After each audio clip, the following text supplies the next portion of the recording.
Good morning, this is Mike Wagner from UVEX. I'm the Director of Race Services for SWIX and UVEX here in the United States. I have with me this morning Scott. Scott will be our model today in properly fitting ski racing helmets. Making sure the helmet is the correct fit is probably the best or most important factor in assuring safety when ski racing. The design of a ski helmet is in such a way that there's a hard outer shell that will take the impact, disperse it over a larger area. The inside of the helmet is a softer material that will absorb the impact, and then the last part of it is the lining, the padding on the inside, offers comfort and warmth in a ski helmet. Proper fit assures that that works correctly.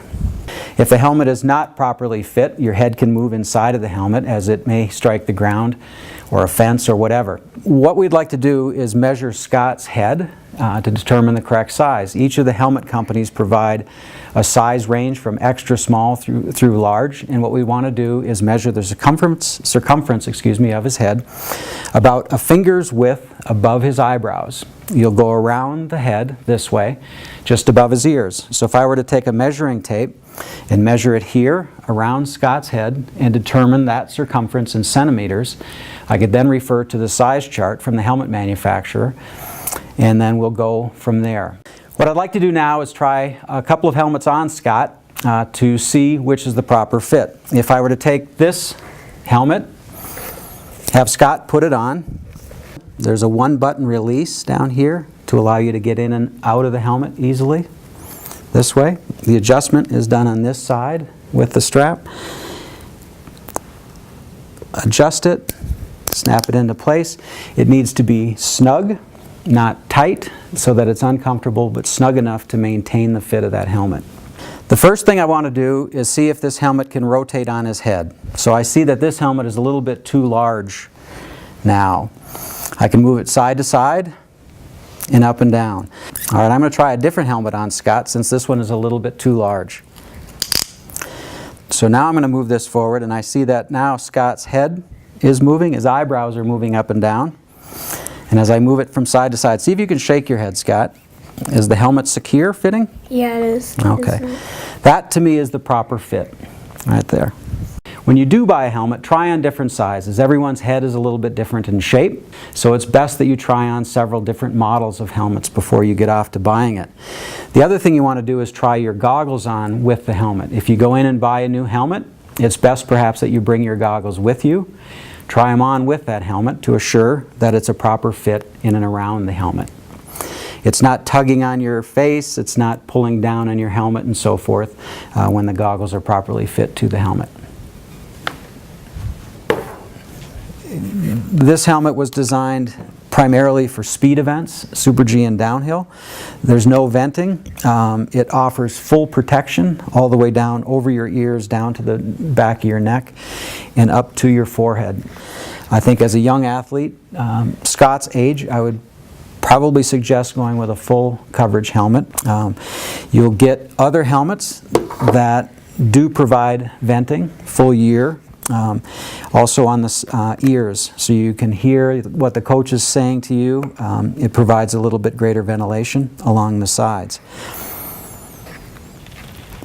Each of the helmets has a retention device for the goggle strap as well. Then you have what's referred to as a soft-sided helmet. This offers more ventilation.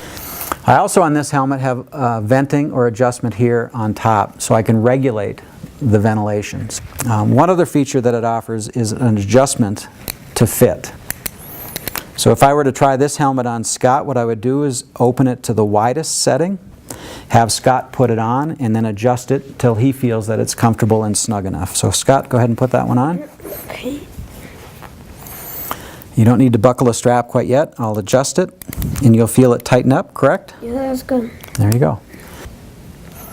How's that one feel? This is really good. This one will fit Scott really well. It's a extra large. So, but I'm going to have you put this on nonetheless. How's that fit? Way too big. And you can see how that's not going to offer a tremendous amount of protection right there. Now, the interesting thing is this also has an adjustment on the back, so I can tighten it up for Scott and he'll feel the helmet become smaller, but still it doesn't provide the security that I'm after. So don't get swayed into buying a helmet that's got the adjustment and providing something that he can grow into by making it tight there. It's still too big. The best thing you could ever do is buy a helmet to fit currently. One of the issues is when to retire and get a new helmet. Obviously, growing out of it, we talked about sizing, and growing out of it is probably the first thing. If the helmet becomes uncomfortable to wear, maybe they won't wear it, so that's not so safe. As far as retiring a helmet from an incident, that's kind of the thing that we'd like to discuss here as well. If you've got a good fall or a good hard impact with a helmet, so that you know, oh boy, I rung my bell pretty well, that would be an indication to me to move on to a new helmet. The cost of a new helmet is certainly a lot less than a visit to the local ER, and the helmets are designed with a hard shell to dissipate or disperse the impact. The second layer is a dense foam material that is designed to cushion and also deform to impact. So when you do fall and bang your head on a hard snow surface, you may change the integrity of that internal foam, and at that point is when you want to retire that helmet and look into buying a new one. So there may not be a visible area of damage or crack to the outside of the shell, but if you're aware that the helmet has received great impact, my suggestion is that you'd move on to a new one.